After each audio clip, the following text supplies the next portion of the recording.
morning, friends. We are out in the garden this morning. It has been rainy all week. It's overcast. It's a little chilly out here, and I thought I would do another garden harvest video. I've got some celery here that we're gonna go ahead and harvest.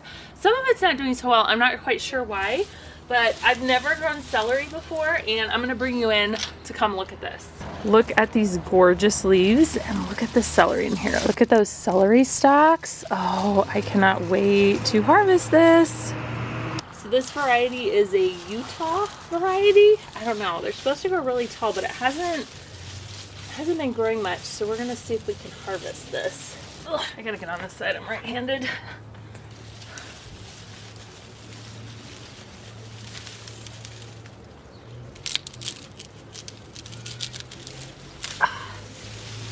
Look at that, it looks like real celery. I mean, it is real celery, but ooh, look at that. Oh, it's gorgeous. Man, that literally looks like something you buy at the store. Oh, there's another one in here too. Apparently there was two right here.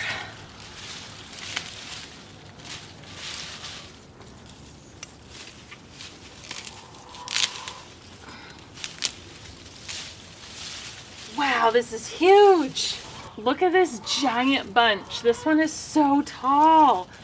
So I'm gonna save the tops here for putting in bone broth and making soups and stuff because it's so flavorful. And then I'm gonna just chop up the rest of this and freeze it because I love using celery in soups, and it's something that I always have on hand during the winter in the freezer for making soup. So if I chop it up and just stick it in the freezer, and then I did a video on making bone broth, so I'm just gonna chop these off here and stick them in the freezer.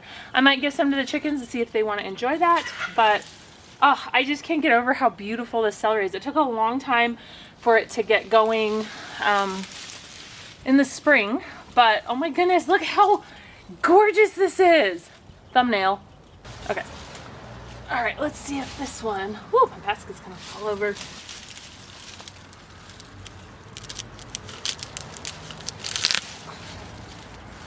Ooh, no bugs. Look at that, beautiful celery. Oh, I'm so excited. I'm definitely gonna grow this again next year. All right, we got a bunch of little ones over here.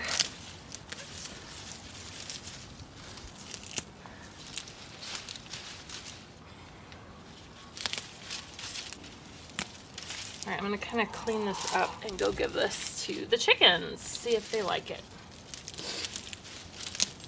Okay, do you guys like celery? What do they think? Some are less than impressed. We have a couple more things of celery here. This one's a little bit smaller. I think I'm gonna go ahead and just leave this one, let it grow a little bit longer. But I'm not sure what happened to these. These leaves are turning really yellow and they're not really growing. They look really small. I think I'm gonna just leave these alone for now, let them grow a little bit more and figure out why these are turning yellow. Next up, we've got lots of tomatillos to harvest. I planted 3 tomatillo plants and we've been getting so many tomatillos. I only get a small batch at a time. So I think I might have enough to do a small batch of green salsa. I've already made like, what was it, 26 pints of green salsa. So we're just gonna see how many we can get here. How you know tomatillos are ripe is they kind of turn a little bit yellow. The green ones at the store are kind of a little underripe, and when they turn yellow, they're super ripe and super sweet. The husk kind of splits open and they come off super easy from the vine or the plant, whatever you want to call it. So this one here is almost ready, but if it pulls off easy, then it's definitely ready. Also, if they fall on the ground, then that means they're so ripe they fell off. It's definitely ready. The yellower they are, the more riper and sweeter they are. Sometimes they look ripe, but when you go to squish them, you can feel the tomatillo in there is really tiny, so that one is not quite ready.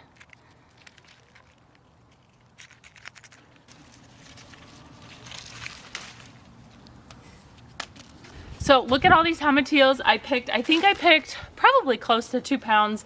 That is how much I need for one batch of salsa verde. So I'm actually gonna do a video on how to make salsa verde, not in this one, but I'm gonna go ahead and can these because it's just absolutely delicious. So some of these are super ripe and yellow.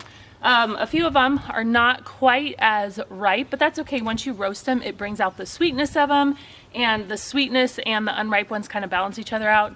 It is just so delicious. So I can't wait to get these canned and made into salsa. So let's go ahead and pick some peppers for the salsa. First off, I have to show you my little baby lettuce here.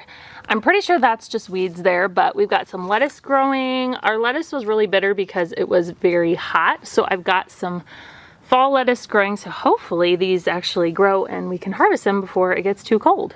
Our peppers didn't do as well this year, but look at these peppers here. They're orange. This one here is definitely ready. I picked a few of these the other day and we sliced them up and sauteed them for our fajitas. They were so good. I think I'm gonna leave these ones on here. Still have a little bit to go to turn. They might be ready in the next couple days. And these ones are, ooh, look at this one in here. Can you see that? That one is almost ready to pick. I might give it a day or two. And then these ones are the Mamma Mia ones, I think. Okay, so these ones are little, but this one here I measured is like 9 inches. I think this one is ready. Oh, it's still a little bit green on that side. Let's see. That's a little bit green too. I think we're just gonna leave these. Let them keep turning because they're almost ready. But look at this orange pepper. So delicious. I don't think I'll use that in the salsa. We'll probably just eat that one fresh, but let's pick some jalapenos. Ooh, we've got a red one going over here. That one's gonna be spicy. See that red one? I think I'm gonna leave that one. But for one batch of tomatillos, I think I do 2 jalapenos. So let's find some 2 good sized ones. I'm not super into spicy stuff. We're just leaving them on here till I need them. So let's go pick some banana peppers. I love banana peppers because they're super sweet and mild, and you can add a ton of peppers to your salsa recipes without adding the heat because again, I don't like spicy stuff. I'm trying to think, I need a cup's worth for one recipe, so we'll pick a few. And if I go to make my stuff and I don't have enough peppers, I can just run back out here and grab a few peppers. They're kind of taking a long time to ripen just because it's cooled off significantly. It seems like we've either had cold weather or hot weather. So up until just last week, we've had weather up in the 90s, upper 90s, low 100s. And now it's been in the 60s and rainy and cloudy. And I think the other night it got down to like 47 in the middle of the night for a low. So yeah, we don't really get that nice like in between summer and fall weather. It just goes from hot to cold, which peppers prefer the heat. So I think that's enough peppers for now. Oh, I just love banana peppers. Here's my nice, beautiful green peppers. They're starting to turn a little bit, but I'm gonna leave them on because like I said, they get really sweet. These ones are the coral peppers. So basically we just leave those on until they turn or until we get a frost.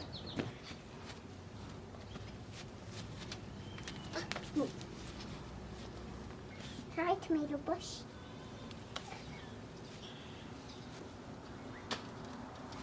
When I'm done picking up, I'll show you,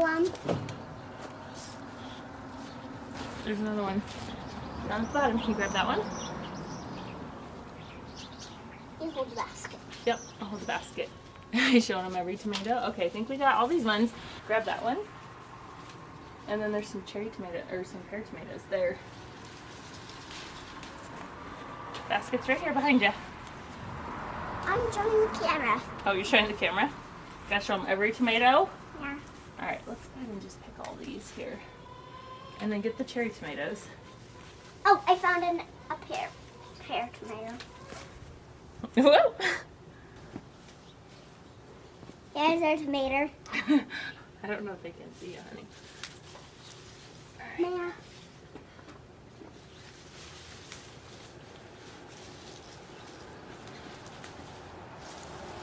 Is this ready to pick? Yeah, go ahead and pick that one. It's fine. It can ripen on the counter. Ooh. Sorry.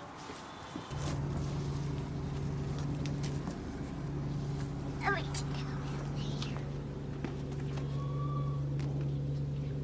Here's our tomato. It's not ripe yet, but Mommy said I cannot So yeah, a tomato. Here's our giant yellow tomato. It got taller when I get in my boots and taller. When you get in your boots, you're taller? Yeah.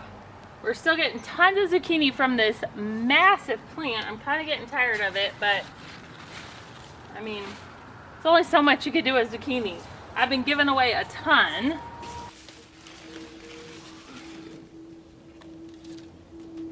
Got some cantaloupe here, not sure if it's quite ready. It's shaded out by my sunflowers, but it comes off easily from the vine. That's not coming off easy, so it's not quite done. Let's check these. Nope. Nope. Three beautiful cantaloupe, but not quite ready. Watermelon. Yeah, we'll pick. A ginormous watermelon. So this is my other cantaloupe plant. They're just rotting on here. This plant is dying, which is really sad. This massive sunflower, the sun's in my eye, is ready to harvest. So I'm gonna just bend it down and chop it off. I can cut it. Wait. If you bend it over, it will make it easy. Ooh. Remember, you couldn't reach Look at the size of that! Remember, you couldn't reach that one? Yep. And now it got lower. Look at the size of this sunflower head. So you know a sunflower's ready when they droop over like that. The back turns like this really bright whitish yellow. And then when you kind of rub these off, you can see the sunflower seeds. Look at that. Can I please rub some off? Yeah, hold on. Look at this. Oh, that's so satisfying. Look at all the sunflower seeds. So we have a big sunflower head here. We're gonna pull off the little blossoms. Help me do that, babe. And then we are gonna go ahead and pull out the seeds and put them in here. Just because this is a giant head here, the smaller ones, I'm just gonna dry those ones. And then that way we can give them to the chickens to peck out. But this is a lot of sunflower seeds, so I'll just take these out. We can eat some, and then we can also just throw some to the chickens. We can eat sunflower seeds? Yeah, we can eat these sunflower seeds. I didn't know that. I thought you only can eat the ones that from the store. Oh, well, this is where they come from, just like this. See all those? Yeah, see all those seeds? All right, let's get the rest of these No, petals you out can first. see all these. Yeah. We're kind of making a mess here. That's okay, that's what brooms are for, right, Faith? Yeah. Is there a bug? Yes. Where?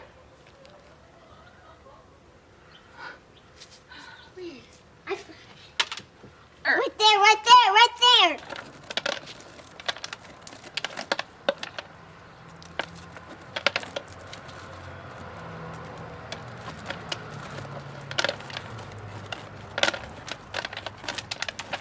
Oh, we're dropping some on the concrete.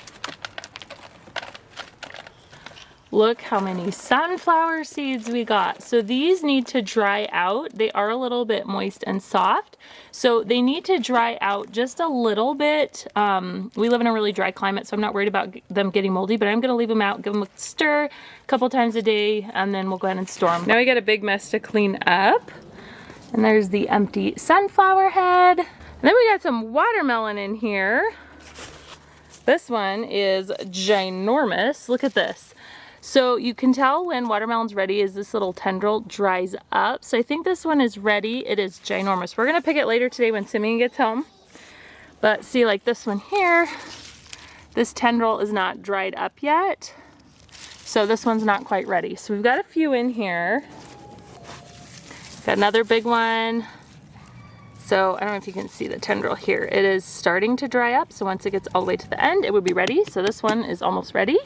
So now we're gonna plant this cover crop. It is crimson clover. I'm gonna plant it in the bean area. So the idea behind a cover crop is that you plant it in the fall and let it do its work to put nutrients back into the soil, so that way when spring comes, it kind of amends your soil and you can just mow it off and then plant your rows. So the area that I'm in right now is where our green beans were. They died from mosaic disease. I had to pull them all out, which was really sad. We didn't get very much of a harvest this year. We got a little bit, but not a lot. So because I couldn't leave the green bean plants in the ground to release that nitrogen back in, I'm gonna plant my cover crop right here. So I'm just gonna plant the entire area. I should have done this a couple days ago because we got a bunch of rain, but hopefully it'll still come up and we'll have a nice cover crop in this area to mow down in the spring to just kind of amend this soil area. Ugh. Whew. This is huge. It wasn't tall. Mommy, wow. Oh my goodness, this thing is heavy. Whew. Yikes. Oh man. We're trying to get all the good soil from the roots so we can put it back into the garden.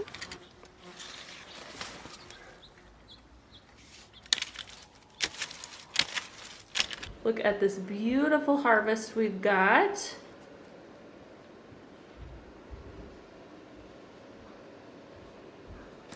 These I picked just the other day. And here's the celery. Instead of pulling out all of the dried corn stalks, we're gonna just run the mower over it and kind of mulch it and leave it in this area, and it'll decompose and add to the soil and just be a really nice ground covering for next spring.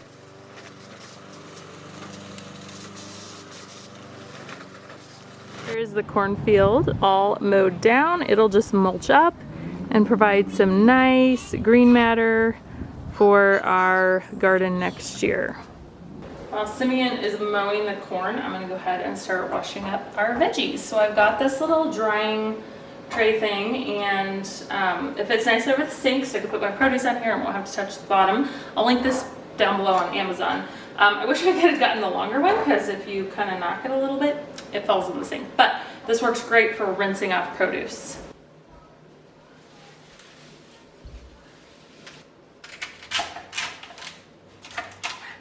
I'm gonna wash this really well and save this also for soups.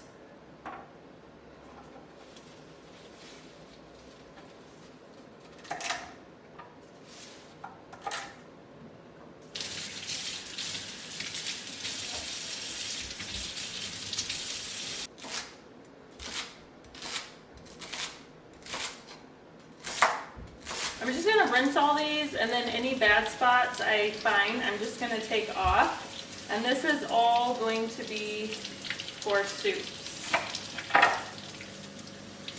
This is just from one thing of celery.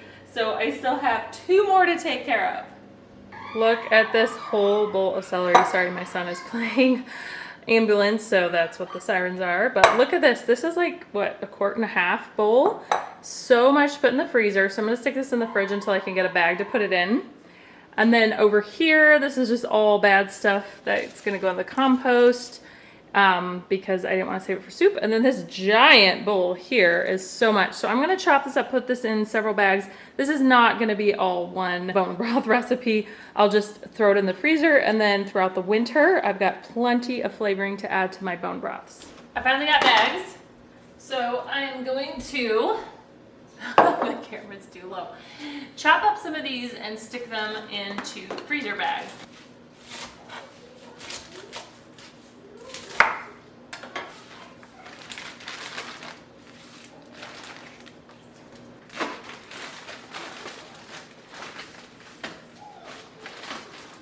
I need a food saver.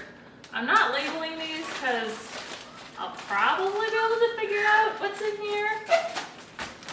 Maybe I should label them. All right, I'm gonna go put these in the freezer. Now I'm gonna put this cut celery into, I'm gonna do quart-sized bags. That way, because the more you open your freezer, the more you open the bags, the more like ice crystals they are gonna get, and the chances that they can get freezer burned are higher. So that's why I'm gonna do it. Now, you could blanch these if you want to. I probably should, but I don't feel like it, so I'm not going to. This is pretty strong flavored celery, and I think when you blanch it, it helps retain the flavor a little bit better, and I don't mind losing some of the flavor just because it's so strong. I don't know, maybe if I get another harvest, then, you know, maybe I'll try blanching the next one and see which one turns out. So this will probably get us through winter, and I probably won't need to buy any celery, which is nice. That's the whole idea behind me gardening, is trying to grow food so we don't have to buy it, preserve food so it can last us longer than just when the garden is producing. If I had a freeze dryer, I probably would freeze dry this because it would probably last longer. I don't have a freeze dryer. I want one, but we're gonna just freeze this for now. So I ended up getting 3 half-quart bags. So probably, it's probably 1.5 quarts of, which is what I guessed in this bowl here. So now these are going to the freezer, and then we're gonna deal with the tomatoes.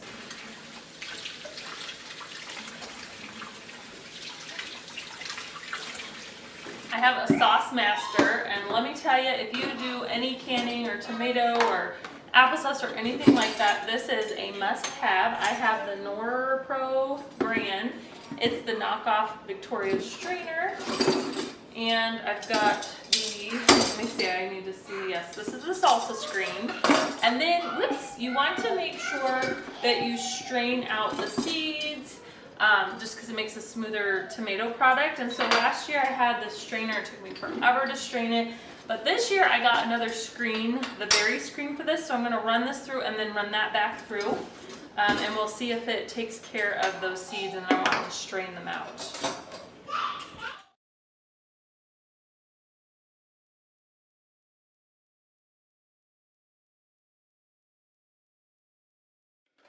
And we're ready to go. So I just basically quarter the tomatoes, and then I fill the hopper, and then once it's full, I go ahead and crank it. And I'm gonna cut out some of the nasty parts of the tomatoes. We're getting some. Yep, it's coming out. Comes out fast, right? Mm-hmm. I lift it up to let tomatoes in. So I got this new berry screen, and my hopes are that I can easily just pour the juice through here, and it will strain out all the seeds and any skin chunks that made it through. So I'm gonna disassemble this, put this on, and we'll try it.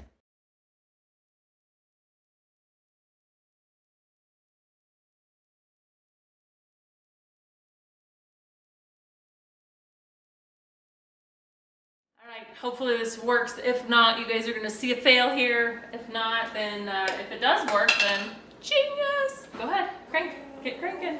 Ooh, it's leaking. Crack, fast, fast, just go really fast. There we go. Ooh, it's working. Okay. It's too hard. Look at that. Oh, the sauce is oh, actually, I didn't put anything there. Look at that beautiful seedless juice coming through. We I don't like want this. I we wonder don't if want any seeds, right? No, it is dripping like crazy from the handle here. Look at all that skin falling out and that seeds. Mom, we're getting beautiful tomato juice. We are getting beautiful tomato juice. And then because there's still some juicy stuff in there, I'm just gonna grab another handful of this dry stuff to just get that juicy stuff through. Okay, go. So I sent all that back through, and I filled up this whole container almost to the brim. So definitely send your scraps back through. They look super dry now, and it kind of cleaned out what was ever in there. I scraped this off. So now we're gonna just dump this in here. And of course, when you make spaghetti sauce, it reduces way, way down. So this looks like a lot for now, but it won't be once we reduce it down. Look how beautiful this tomato juice is. Now, a thing I don't know, was it worth it to run it through the first screen and then this one? This is such small screening. I'm wondering like how good of a job it would just mush through the whole tomato. So I like doing the double screen. Maybe I'll experiment with my next batch, but I am super pleased with this. So I need to make room in the fridge for this so I can deal with it tomorrow. Look at this giant mess that needs to be cleaned up. So I'm gonna go ahead and get this mess cleaned up, and the tomatillos and peppers are the only thing left that I really have to do. I'm gonna just deal with those tomorrow because I don't have time to roast them and do all that today. So they'll be fine sitting on the counter till tomorrow, and then I'm gonna do a video on that. So be sure to be looking for that video if you're interested in learning how to make salsa verde. Oh, I have all that squash plus some more squash in the fridge. Zucchini, I am so sick of it. I might just end up giving it to the chickens, but that probably also needs to be chopped up and put in the freezer. I probably won't record that because I'm getting tired and this video is probably gonna be really long. But anyways, I hope you guys enjoyed this garden harvest and process with me. Food preservation. If you did, be sure to give it a thumbs up. Make sure you subscribe if you haven't already. Thanks for watching, and I will see you guys next time.